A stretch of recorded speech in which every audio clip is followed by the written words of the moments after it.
Bismillahirrahmanirrahim. Assalamualaikum warahmatullahi wabarakatuh. Saya akan menjelaskan tentang UAS perakitan dan penjaringan instalasi jaringan komputer.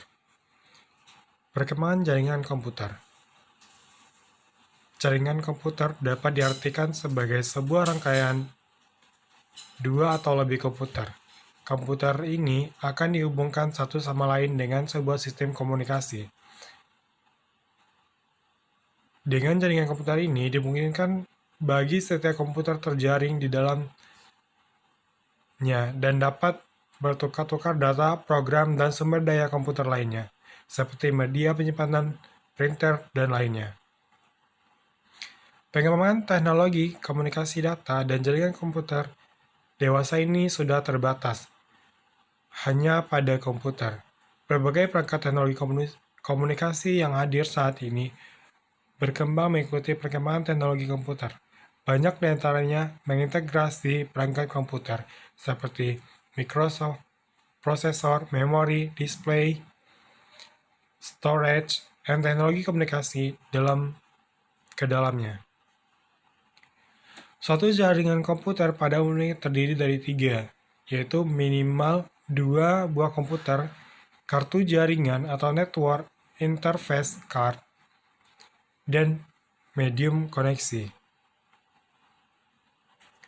Perangkat lunak sistem, operasi jaringan atau network operating system software yang berfungsi untuk melakukan pengelolaan sistem jaringan, misal Microsoft Word, Microsoft Windows 2000 Server. Topologi atau bentuk jaringan komputer. Topologi suatu jaringan didasarkan pada cara terhubung sejumlah node atau sentral dalam membentuk suatu sistem jaringan. Setiap topologi memiliki karakteristik yang berbeda-beda dan masing-masing juga memiliki keuntungan dan kerugian. Topologi tidak tergantung pada medianya, dan setiap topologi biasanya menggunakan media sebagai berikut. Yang pertama, twisted pair. Kedua, coaxial cable. Ketiga, optical cable. Dan wireless. Topologi dibagi menjadi 2 jenis, yaitu physical topology dan logical topology. Topologi jaringan mesh. Topologi jaringan ini merupakan atau menerapkan hubungan antar sentral secara penuh. Sedangkan topologi jaringan bus, yaitu semua sentral dihubungkan secara langsung pada medium transmisi dan konfigurasi yang disebut bus. Transmisi sinyal dari satu sentral tidak dialirkan secara bersamaan dalam 2 arah.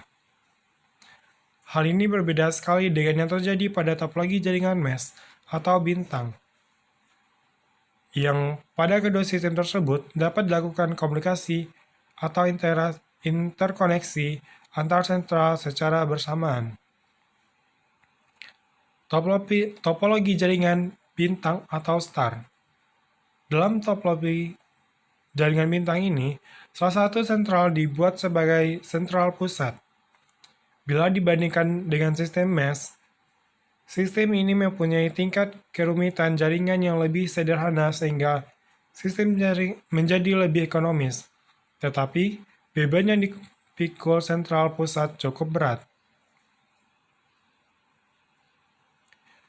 Topologi extended star.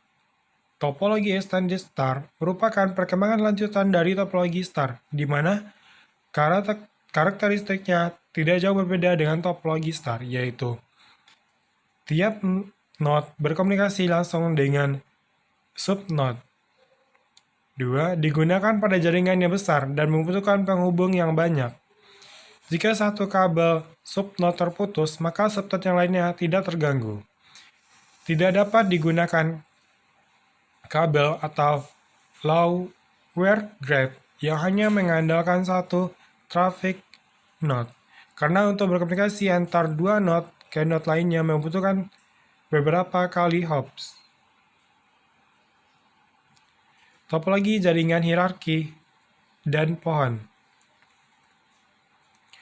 Topologi jaringan ini disebut sebagai topologi jaringan bertingkat.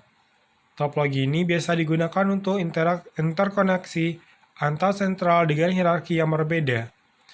Topologi ini dapat mensupport baik baseband maupun broadband di SNAC-link, dan juga mendukung baik koneksian maupun token bus akses.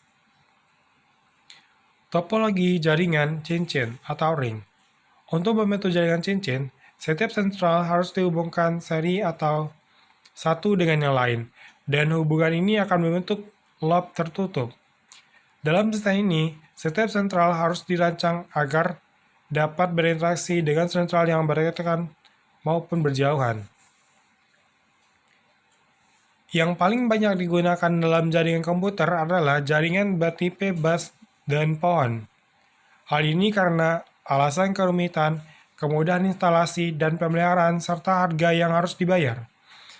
Tapi, hanya jaringan bertipe pohon atau tree saja yang dilakui keandalannya karena putusnya salah satu kabel pada klien tidak akan mempengaruhi hubungan klien yang lain. Demikian yang dapat saya jelaskan. Terima kasih. Assalamualaikum warahmatullahi wabarakatuh.